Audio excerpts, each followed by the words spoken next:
तो hello everyone, कैसे हैं आप लोग। आई होप आप सभी अच्छे होंगे और आप सबकी प्रिपरेशंस भी अच्छी चल रही होंगी। आज की इस वीडियो में हम स्टार्ट करने जा रहे हैं क्लास 10 का चैप्टर नंबर 1 का प्रॉब्लम सेट। जितने भी चैप्टर्स की वीडियोस है वो अपलोडेड हो चुकी है, चैप्टर 1, चैप्टर 2, चैप्टर 3। तो मैंने सोचा कि क्यों ना चैप्टर 1 और चैप्टर 2 की प्रॉब्लम सेट भी लेकर आए, ताकि आपका ये जो चैप्टर 1 और चैप्टर 2 वो कोर पार्ट प्रॉपरली तरीके से हो जाए। इसके बाद कोऑर्डिनेट ज्योमेट्री की वीडियोस आ रही हैं, तो उसके लिए भी आप स्टे ट्यून रहिए। चैनल पर करना है तो चैनल को सब्सक्राइब जरूर कर लीजिए। तो चलिए क्वेश्चन के साथ मूव करते हैं। जब भी आप प्रॉब्लम सेट की बात करते हैं तो इसमें से इंटरेस्टिंग क्वेश्चंस मिलते हैं, सेम टू सेम कंसेप्ट रहता है, बट प्रॉब्लम क्या रहती है कि यहाँ के जो क्वेश्चंस रहते हैं वो थोड़े से अलग रहते हैं, थोड़ा सा आपको ज़्यादा इसमें सोचना पड़ेगा। इसके लिए अगर आप इसको पहले से प्रिपरेशन करके रखते हैं तो एग्जाम के टाइम पे आपको बहुत ही सिंपल जाएगा। और अगर हम इस प्रॉब्लम सेट की बात करें तो इसमें क्वेश्चन 1 मैंने स्टार्ट नहीं किया। क्यों? क्योंकि हर एक प्रॉब्लम सेट का क्वेश्चन नंबर 1 जो होता है वो होता है एमसीक्यू। तो एमसीक्यू के क्वेश्चंस हम नहीं डिस्कस करेंगे, हम डायरेक्ट सम्स के साथ जाएंगे। अगर चाहिए तो एमसीक्यू पे एक नई वीडियोस लेकर आऊँगा, एक ही छोटी सी वीडियो रहेगी जिसमें आपको चैप्टर 1 चैप्टर 2 का पूरा एमसीक्यू रहेगा। चलिए देखते हैं। जब आप क्वेश्चन नंबर 2 की बात करते हो तो इसमें क्या बोला है, आपको ऐसे ट्रायंगल्स दिए हैं। ट्रायंगल में क्या बोला है, बी डैश डी डैश सी, मतलब तीनों कैसे पॉइंट्स है, कोलिनियर पॉइंट्स है। और इसमें आपको वैल्यू दिया है, किसका वैल्यू दिया है, बी डी का वैल्यू आपको दिया है 7 और बी सी का वैल्यू, मतलब ये टोटल वैल्यू आपको कितना दिया है 20। तो सबसे फर्स्ट मैं क्या करूँगा भाई, मैं डी सी फाइंड कर लूँगा।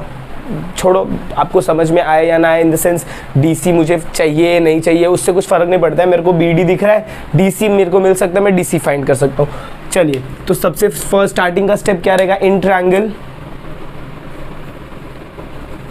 ए B C, in triangle A B सी,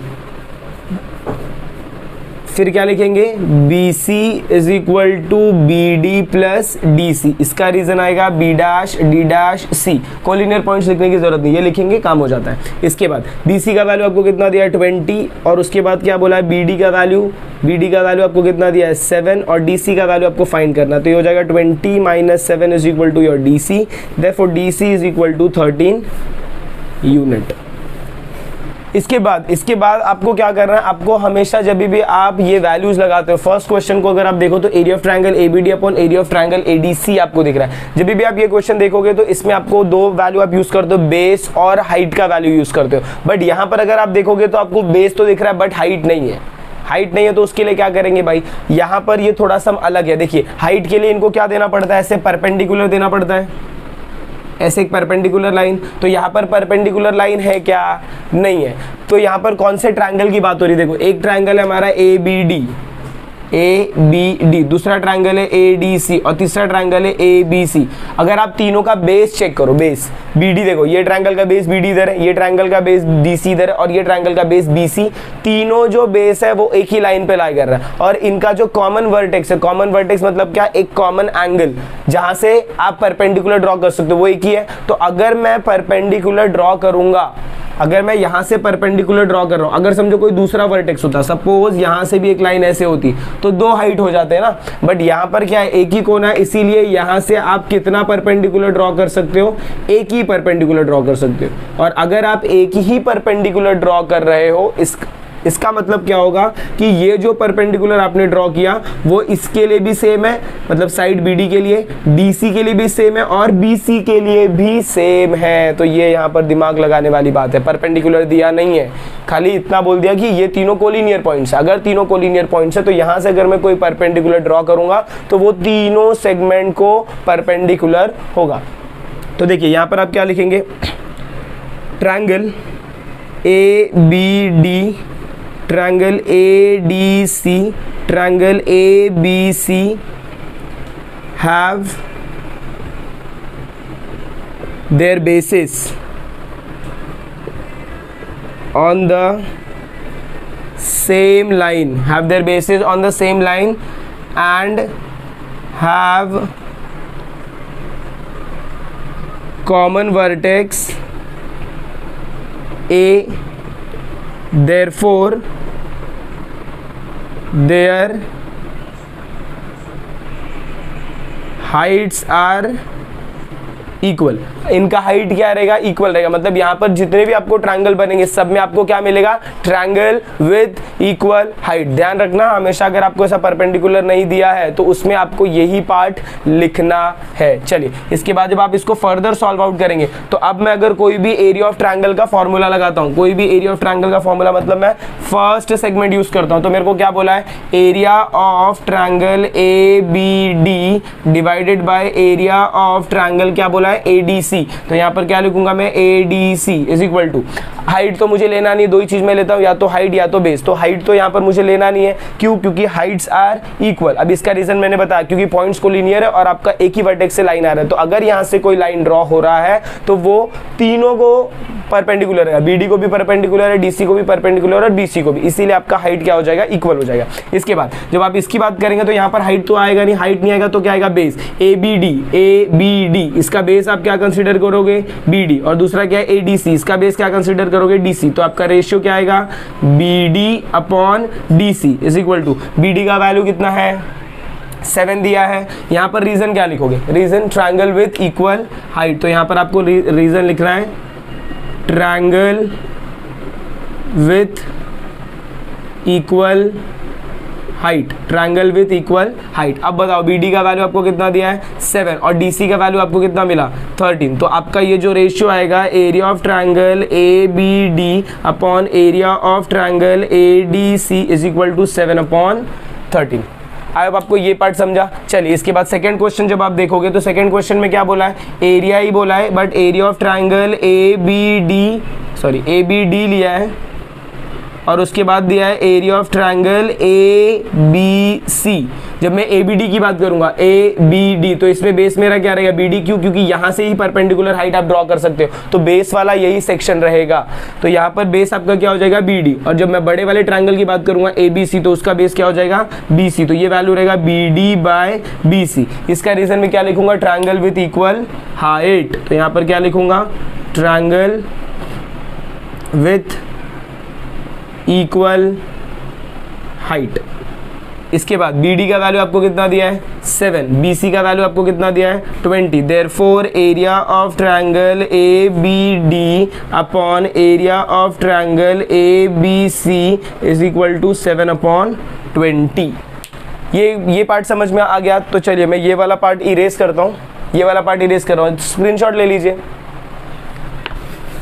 और यहाँ पर हम लोग क्या सॉल्व करते हैं, थर्ड वाला क्वेश्चन सॉल्व करते हैं। देखो थर्ड वाला क्वेश्चन आपको क्या बोला है, area of triangle ADC upon area of triangle ABC। इसमें भी सेम पार्ट होगा। ADC अगर देखो तो बेस क्या आप कंसिडर करोगे, DC, और ABC देखोगे तो बेस क्या कंसिडर करोगे, BC, और रीजन आप क्या लिखोगे, ट्रायंगल विथ इक्वल हाइट। सब जगह आपको सेम लिखना है, triangle with equal height.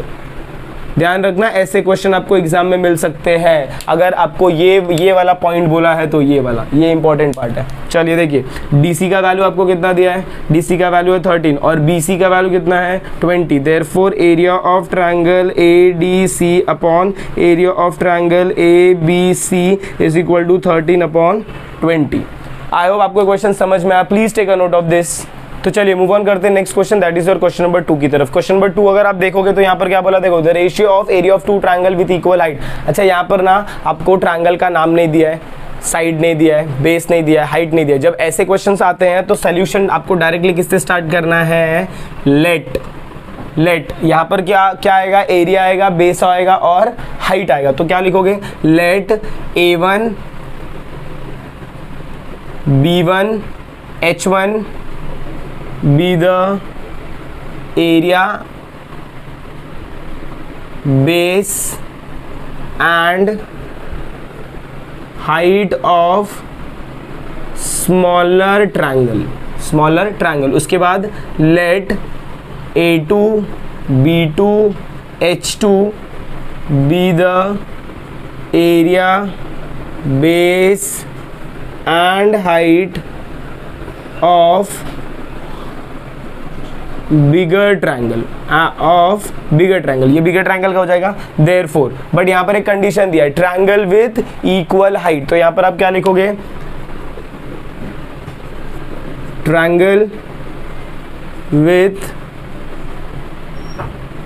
Equal height, इसका मतलब क्या हो जाएगा h1 is equal to h2, बराबर। अब मैं क्या लूंगा, रेशियो लूंगा, therefore a1 upon a2 is equal to b1 into h1 upon b2 into h2, ऐसा हमारा रेशियो होता है। बट इसमें ये h1 h2 इक्वल है, तो इसको मैं क्या करूंगा, कट, और यहाँ पर रीजन क्या लिखूंगा, triangle with equal height, triangle with equal height, ये मेरा क्या हो जाएगा, रीजन हो जाएगा। इसके बाद वैल्यू सब्स्टिट्यूट करना। अब a1 का वैल्यू आपको दिया है क्या, देखो area of two triangle with equal height is 2:3, 2:3। इसमें जो 2 है ये छोटे वाले ट्रायंगल का होगा, 3 है वो बड़े वाले ट्रायंगल, ये आपको समझ में आना चाहिए। अगर 3 और 2, 3 पहले लिखा है 2 बाद में, सपोज ऐसे लिखा है, तो ये ग्रेटर ट्रायंगल, ये स्मॉलर ट्रायंगल।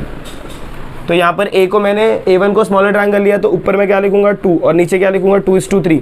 b1 और b2 की बात करूँ तो बेस ऑफ स्मॉलर ट्रायंगल कौन सा है मेरा b1, तो इसका बेस 6 दिया है, तो मेरे को b2 फाइंड करना है। क्या करूंगा, क्रॉस मल्टीप्लाई, तो b2 multiply by 2 is equal to 6 multiply by 3, therefore b2 is equal to 6 multiply by 3 upon 2, therefore b2 is equal to 2 1 2, ये 3 इंटू 3 हो जाएगा, therefore b2 is equal to 9 क्या दिया, सेंटीमीटर दिया गया, यस 9 सेंटीमीटर। फिर last में मेरा स्टेटमेंट क्या आएगा, हमेशा याद रखना लास्ट का स्टेटमेंट बहुत जरूरी होता है किसी भी, चाहे आप अलजेब्रा सॉल्व करो चाहे आप ज्योमेट्री। लास्ट में क्या पूछा, what is the corresponding height base of bigger triangle, तो क्या लिखोगे, the corresponding base of bigger triangle is 9 centimetre. I hope आपको क्वेश्चन समझ में आया, please take a note of this. तो चलिए मूव ऑन करते हैं next question, that is your question number 3 की तरफ। ये बहुत ही सिंपल सा क्वेश्चन है, जब भी याद रखना आपको सिमिलैरिटी में ऐसे ट्रायंगल्स मिलते हैं जिसमें सब ट्रायंगल ऐसे मिक्सचर है, तो आपको क्या करना है, सबको अलग करना है। जैसे आप अलग करोगे ना, आपको जादू दिखेगा, बेस हाइट जो भी चीजें आपको चाहिए वो सारी की सारी ऐसे ना दिखने लगेंगी सामने सामने। इसमें कुछ दिख रहा है क्या, जो स्मार्ट लोग रहेंगे ना उनको समझ जाएगा, बट ये चैनल सिर्फ स्मार्ट लोग को नहीं पढ़ाता है, ये वीक लोगों को भी जीनियस बनाता है। तो इसके लिए यहाँ पर बेसिक से जाएंगे हम लोग। क्या करेंगे, ये ट्रायंगल को स्प्लिट करो, जब आप ये ट्रायंगल को स्प्लिट करोगे तो आपको 2 ट्रायंगल मिलेगा, एक मिलेगा ABC और दूसरा आपको मिलेगा DCB। 2 ट्रायंगल दिख गया। अब बताओ भाई इसका बेस कितना है, परपेंडिकुलर हाइट है तो ये हो जाएगा आपका बेस, ये हो जाएगा आपका हाइट, यहाँ पर ये परपेंडिकुलर है तो ये हो जाएगा आपका हाइट, ये हो जाएगा आपका बेस। सिंपली क्या करना है, देखो इन दोनों का एरिया निकालने को बोला है, तो स्टार्ट करेंगे तो क्या लिखेंगे, स्टार्टिंग स्टेप आपका क्या रहेगा, बोलो स्टार्टिंग स्टेप कैसे लिखेंगे। कॉमन बेस के साथ आप शुरुआत कर सकते हो, बट अगर आपको नहीं समझ में आ रहा है तो मैंने क्या बोला, देखो डायरेक्ट आप लिख सकते हो। कैसे, ट्रायंगल, कौन सा triangle, triangle ABC and triangle DCB have BC as their common base. BC इनका क्या है, कॉमन बेस। कॉमन बेस का मतलब क्या, बेस इक्वल है। बेस इक्वल है तो जो एरिया का रेशियो रहता है वो किसके इक्वल रहता है, भाई हाइट के इक्वल रहता है। तो यहाँ पर मैं देयरफॉर क्या लिख दूंगा, therefore area of triangle ABC upon area of triangle DCB is equal to, इसका हाइट कितना है AB, इसका हाइट कितना है DC। तो यहाँ पर क्या लिखूंगा, AB अपॉन DC। रीजन क्या लिखूंगा, ट्रायंगल विथ इक्वल बेसिस, तो ट्रायंगल विथ इक्वल बेसिस। अगर आपको ये रीजंस नहीं लिखने तो आप ये रीजन मत लिखिए, यहाँ पर क्या लिखिए आप BC और BC, फिर BC को कट करके फिर आप आगे भी सॉल्व कर सकते हैं, तो भी आपका आंसर सेम आएगा। AB अपॉन DC, अब AB का वैल्यू आपको कितना दिया है 6 और यहाँ पर वैल्यू कितना दिया 8। ये कहाँ से आया, घर से लाए क्या, नहीं, तो ये गिवन है। 2 से कट करोगे तो ऊपर 3 आएगा, नीचे कितना आएगा 4। Therefore area of triangle ABC upon area of triangle DCB is equal to 3/4।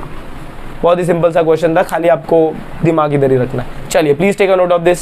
तो चलिए मूव ऑन करते हैं next question, that is your question number 4। इसका डायग्राम भी अगर आप देखो तो बहुत मस्त डायग्राम है, बहुत सारे आपको ट्रायंगल्स दिख रहे हैं, बट आपको क्या करना है, यहाँ पर ट्रायंगल्स को सेपरेट करना है। कैसे सेपरेट करेंगे, तो देखो यहाँ पर हिंट दिया आपको, 2 ट्रायंगल का नाम दिया, एक PQS दूसरा QRS। तो PQS मुझे इधर दिख रहा है, तो मैं क्या करूंगा, सिंपली एक ट्रायंगल बना लूंगा जिसका मैं नाम दूंगा PQS और यहाँ पर इसका क्या है भाई, ये परपेंडिकुलर है तो यहाँ पर मैं m लिख दिया। उसके बाद नेक्स्ट एंगल आपको क्या दिया, QRS देखो नीचे दिख रहा है QRS, तो इसको चाहिए तो आप ऐसे ही बनाओ, यहाँ पर आपने इसको ऐसे बनाया Q, इधर लिखा R, इधर लिखा S, ये आपका परपेंडिकुलर और यहाँ पर आपने लिख दिया N।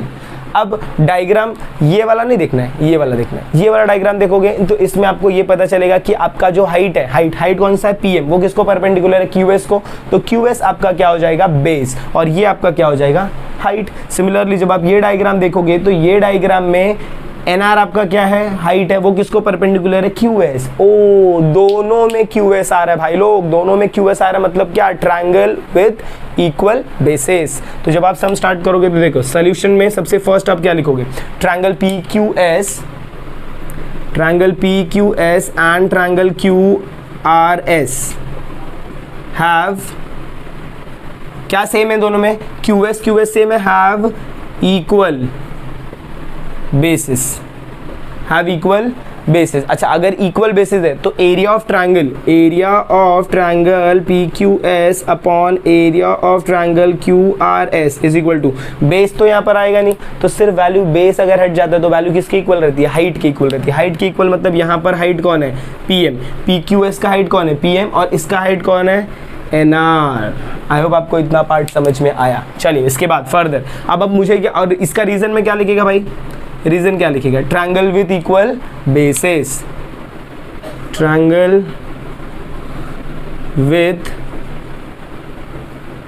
Equal basis. चलिए फर्दर सॉल्व करें। एरिया ऑफ ट्रायंगल PQS का वैल्यू आपको कितना दिया, 100, तो यहाँ पर मैं लिखूंगा 100 अपॉन QRS का वैल्यू आपको कितना दिया है, QRS 110, तो यहाँ पर लिखूंगा 110 इज इक्वल टू PM का वैल्यू कितना दिया है, 10। NR मिल जाएगा क्या, यही तो फाइंड भी करना है। देखो NR क्रॉस मल्टीप्लाई करो, आंसर लाओ भाई। चलो क्रॉस मल्टीप्लाई करेंगे तो 100 into NR is equal to 10 into 110, फिर ये 0 मेरा इधर जाएगा, तो NR is equal to 10 into 110 upon 100। देखो इधर 0 0 0 सब 0 कट कर दो, तो NR का वैल्यू कितना आ जाएगा, या फिर ऊपर के वैल्यू को मल्टीप्लाई करो तो नीचे डबल 0 आ जाएगा, ऊपर भी 2 0, तो NR का वैल्यू आपको कितना मिलेगा, NR इज इक्वल टू 11 क्या सेंटीमीटर दिया है क्या, ये सेंटीमीटर। फिर लास्ट में आप क्या लिखोगे, therefore the length of NR is 11 centimetre. बहुत इजी क्वेश्चन था। आई होप आपको क्वेश्चन समझ में आया। Please take a note of this. तो आई होप आपको ये वीडियो समझ में आई। अगर आपको ये प्रॉब्लम सेट के क्वेश्चन मस्त लगे, एकदम टकाटक, तो अगर आप चैनल पर नए हैं तो चैनल को सब्सक्राइब करना ना भूलें, अपने फ्रेंड्स के साथ शेयर करना ना भूलें, क्योंकि ऐसे प्रॉब्लम सेट्स की उनको भी ज़रूरत पड़ेगी, क्योंकि ये क्वेश्चंस आपको बहुत बोलते हैं ना, तकलीफ ज़्यादा देते हैं, और तकलीफ का निवारण सिर्फ आपको यहीं पर मिलेगा। तो चलिए मिलते हैं अगली वीडियो में, तब तक के लिए have a good day and take care.